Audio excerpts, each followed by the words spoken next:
Dear students and friends, मैं आपके सामने एक नए टॉपिक को लेकर के आया हूं। आज का मेरा टॉपिक है शेषावस्था की विशेषताएं। विद्यार्थियों, शेषावस्था की विभिन्न अवस्थाएं आपके सामने स्टेप बाय स्टेप आपके प्रस्तुत करूंगा। मुझे उम्मीद है कि आपको मेरा लेक्चर पसंद आएगा। तो विद्यार्थियों, शेषावस्था की पहली विशेषता यह है कि शारीरिक एवं मानसिक विकास में इस अवस्था में तेजी देखी जाती है। विद्यार्थियों, साधारण रूप से अगर हम समझें कि शेषावस्था का प्रथम काल जो होता है, यानी कि जन्म से लेकर के 1 वर्ष तक की जो उसकी अवधि होती है, उस अवधि में बालक के अंदर तीव्र गति से शारीरिक वृद्धि देखी जाती है। अब इसको विभिन्न प्रकार के उदाहरणों के माध्यम से समझने का प्रयास करें कि जब बालक जन्म लेता है तो वह बिस्तर पर लेटा हुआ होता है, और जैसे जैसे वह 1 माह का, फिर 2 माह का, फिर 3 माह का होता है, और वह 10 माह के अंदर उसके अंदर जो वृद्धि देखी जाती है, तो उसकी लंबाई बढ़ती है, उसके भार में भी परिवर्तन आता है, उसके अंदर क्रियात्मकताएं भी बढ़ती हैं। जैसे वह बिस्तर पर लेटा हुआ सिर को उठाने का प्रयास करता है, वह करवट लेने का प्रयास करता है, फिर करवट लेना भी सीख लेता है। इसके अलावा वह उल्टा होकर के घुटनों के बल चल करके रेंगना सीख लेता है। विभिन्न वस्तुओं को पकड़ करके उनका सहारा लेकर के धीरे धीरे आगे बढ़ना सीखता है। इस प्रकार से हम देखते हैं कि जब बालक लगभग 9 माह या 1 साल का हो जाता है तो वह दौड़ना भागना भी सीख लेता है। इस प्रकार से हम देखते हैं कि प्रथम 3 वर्षों में बालक के अंदर तीव्र गति से शारीरिक वृद्धि देखी जाती है। इसी के साथ साथ हम देखते हैं यहाँ पर कि जैसे शारीरिक वृद्धि बालक के अंदर तेजी से होती है, उसी प्रकार से बालकों में मानसिक विकास भी तेजी से देखा जाता है। मनोवैज्ञानिकों के अनुसार, खास मुख्यतः मॉन्टेसरी और फ्रोबेल के अनुसार स्पष्ट किया गया है कि शेषावस्था में मानसिक विकास की गति अन्य अवधियों की अपेक्षा तेजी से होती है। जैसे बालक चिंतन करना, सोचना, तर्क करना, छोटी छोटी समस्याओं का स्वयं समाधान कर लेना, निर्णय उन समाधान के आधार पर निर्णय ले लेना, इस प्रकार की छोटी छोटी क्रियाएं, उनकी स्मृति, उसकी संवेदनाएं, उसकी कल्पनाएं, ये मानसिक विकास की जो शक्तियां हैं वो यहाँ पर देखी जाती हैं, जो बालक के अंदर जन्म से ही विद्यमान होती हैं। इसके अलावा हम गुडेफ नाम के मनोवैज्ञानिक का एक कथन आपके सामने प्रस्तुत कर रहे हैं, जिसमें उन्होंने बताया कि व्यक्ति का जितना भी मानसिक विकास होता है उसका आधा 3 वर्ष की आयु तक हो जाता है। यानी कि व्यक्ति का जितना भी मानसिक विकास होता है उसका आधा प्रथम 3 वर्ष की अवधि में पूरा हो जाता है। और ये जो मैंने आपके सामने अभी पॉइंट स्पष्ट किए कि उसके अंदर संवेदनाओं का विकास होता है, उसके अंदर तर्क का विकास होता है, उसके अंदर भाषा का विकास होता है, संवेदना का, प्रत्यक्षीकरण का, चिंतन का, ये सब मानसिक विकास की प्रक्रियाओं के अंदर शामिल किए जाते हैं। इसके अलावा अगले विशेषता की तरफ को बढ़ते हैं, जिसमें बताया गया है कि बालकों के अंदर कल्पना की प्रबलता देखी जाती है। यानी कि शेषावस्था एक ऐसी अवस्था है जिसमें कल्पनाएं बहुत ज्यादा देखी जाती हैं, और मनोवैज्ञानिक पुप्पी स्वामी के अनुसार बालक सत्यता में और कल्पनाओं में कोई अंतर नहीं कर पाता। वह अपनी कल्पनाओं को सजीव समझता है। वह कहता है कि 4 वर्ष के शिशु के संबंध में एक अति महत्वपूर्ण बात उसकी कल्पना की सजीवता है, यानी कि वह कल्पना को सजीव मान करके चलता है। इसी प्रकार से प्रसिद्ध अमेरिकी मनोवैज्ञानिक थॉर्नडाइक ने भी कल्पना के आधार पर शेषावस्था को स्पष्ट करने का प्रयास किया। उन्होंने कहा कि 3 से 6 वर्ष तक के शिशु के पर्याय अर्ध स्वप्नों में उसका जीवन व्यतीत होता है या वह जीता है। दोबारा सुन लीजिए इस चीज को स्पष्ट रूप से कि 3 या 4 वर्ष की जो अवधि होती है उस अवधि में बालक अर्ध स्वप्नों में जीता है, ऐसा मनोवैज्ञानिक थॉर्नडाइक का मानना है। इसके अलावा जब मैंने पिछले लेक्चर में आपको बताया था कि रोस नाम के मनोवैज्ञानिक ने बताया कि कल्पना सृष्टि का नायक स्वयं शिशु होता है, तो इसका अर्थ यह है कि इस अवधि में बालक विभिन्न प्रकार की कल्पनाओं को करता है। और इसका एक और प्रभाव हम देखते हैं कि आज के समय में जब मोबाइल चल रहे हैं, टीवी चल रहे हैं, टीवी पर विभिन्न प्रकार के कार्टून आते हैं, कार्टून पर आधारित एनिमेटेड फिल्में आ रही हैं, तो बालक जब उनको देखता है तो वह उनको सजीव समझता है और अपने जीवन को या अपने आप को, अपनी क्रियाओं को, अपने व्यवहार को उसके साथ में एसिमिलेट करके देखता है, और वह वैसी ही क्रियाएं करने की कोशिश करता है जैसा कि वह होते हुए देखता है। तो विद्यार्थियों, बालक का जो जीवन है वह कल्पनाओं में समावित हुआ जाता है या समन्वित हो जाता है और वह विभिन्न प्रकार की कल्पनाएं करता हुआ जीवन जीता है। तो वह यानी कि शेषावस्था वह अवस्था जिसमें वह सत्यता और कल्पना में अंतर नहीं कर पाता। इसके अलावा अगली बिंदु की तरफ को चलते हैं, अगली विशेषता को चलते हैं जो बताई गई है संवेगों की अभिव्यक्ति। जो विद्यार्थियों, शेषावस्था का जो बालक होता है वह संवेगों को अभिव्यक्त कर लेता है, लेकिन वह उनका अर्थ नहीं जानता। उसे नहीं पता होता कि वह जो संवेगों को अभिव्यक्त कर रहा है उसका परिणाम क्या होगा। वह संवेगों को क्यों अभिव्यक्त कर रहा है वो इसके बारे में भी नहीं जानता।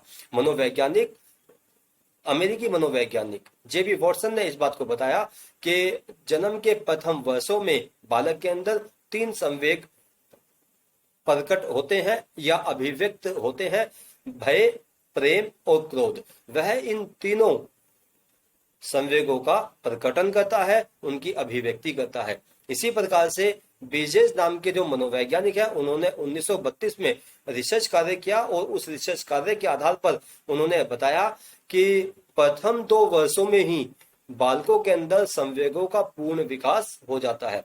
तो इस प्रकार हम देखते हैं कि शेष अवस्था में संवेगों की प्रबलता होती है, संवेगों की तीव्रता देखी जाती है, लेकिन बालक संवेगों के अर्थ के बारे में नहीं जानता, वह केवल संवेगों को प्रकट कर देता है।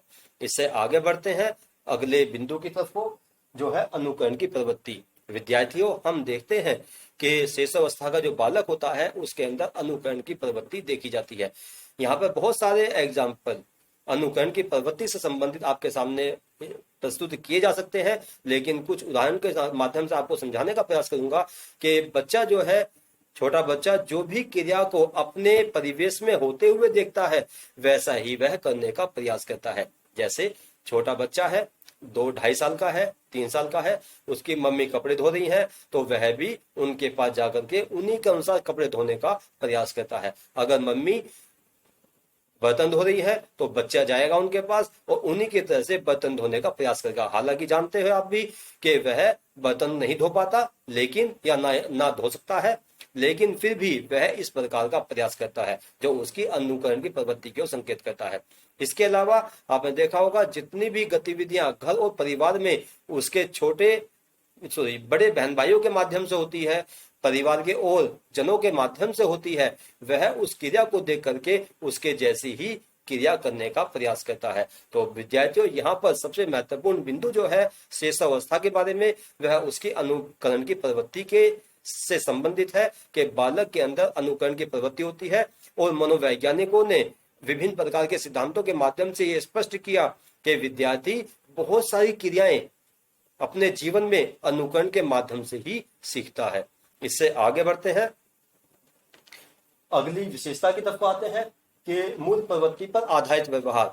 विद्यार्थियों, जो शेषावस्था के बालक हैं उनका पूरा का पूरा व्यवहार जो होता है वो मूल प्रवृत्ति पर आधारित होता है। मूल प्रवृत्ति के इस प्रकार से वह विभिन्न प्रकार की जो क्रियाएं प्रकट करता है, चाहे वह अपनी वाणी से करे, चाहे वह अपने शरीर से प्रकट करे, अपने विभिन्न प्रकार की क्रियाओं के माध्यम से करे, ये उसकी जो क्रियाएं होती हैं जो वह प्रकट करता है मूल प्रवृत्त्यात्मक होती है, अर्थात मूल प्रवृत्ति पर आधारित होती है।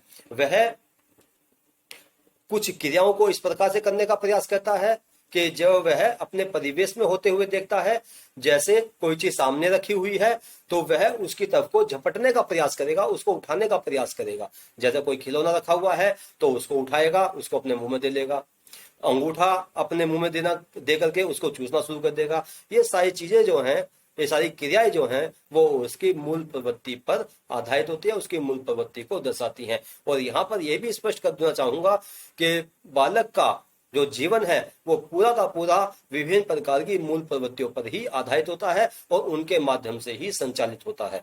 आगे बढ़ते हैं अगले पॉइंट की तरफ को कि बालक के अंदर दोहराने की प्रवृत्ति देखी जाती है। जो शेषावस्था का बालक होता है उसके अंदर दोहराने की प्रवृत्ति देखी जाती है। वो दोहराने की प्रवृत्ति किस प्रकार की है कि बालक जो है क्रिया को देख करके उसको बार बार इसी प्रकार को करने की कोशिश करता है, जैसा कि वह होते हुए देखता है। ठीक है। तो यहाँ पे विद्यार्थियों एक क्रिया को बार बार करने की जो प्रवृत्ति होती है वो बालक के अंदर ज्यादा देखी जाती है। अगले पॉइंट की तरफ को बढ़ते हैं, अगले बिंदु की तरफ को बढ़ते हैं कि इस अवस्था का जो बालक होता है वो दूसरों के ऊपर आश्रित होता है। यानी कि आपने देखा होगा छोटा बालक है तो जाहिर सी बात है कि वह अपने माता पिता के ऊपर, अपने दादा दादी के ऊपर या अपने बड़े भाई और बहन के ऊपर आश्रित होगा।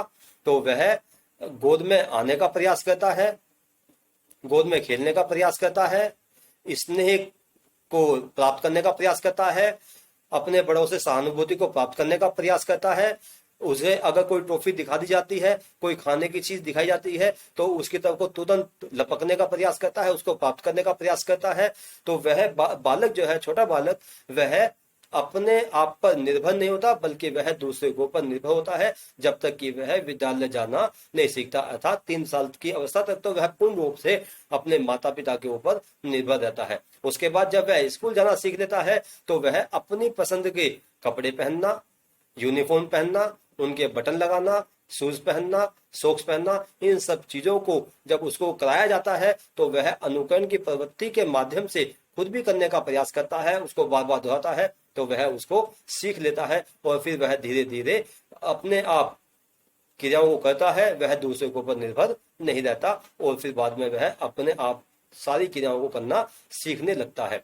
इसके अलावा अगले बिंदु पर आते हैं कि नैतिक भावना का अभाव। विद्यार्थियों जो शेषावस्था है, इस अवस्था में बालकों के अंदर नैतिकता का अभाव होता है। नैतिकता का अभाव से मतलब यह है कि वह सही और गलत को नहीं जानता, सत्य और असत्य को नहीं जानता। जो बातें उसके सामने प्रस्तुत की जाती हैं उनको वह सत्य मान करके चलता है। एक एग्जाम्पल के रूप में आपको समझाना चाहूंगा कि अगर कोई सेब आपने हाथ में लिया हुआ है और उसको उसका नाम नहीं पता और आप उसको अमरूद कहें तो बालक भी उसको अमरूद ही कहेगा। अगर खरबूजा रखा हुआ है आप उसको पपीता कहेंगे तो बालक भी उसको पपीता कहना सीख लेगा, क्योंकि उसे उसके बारे में जानकारी नहीं है कि वस्तु क्या है।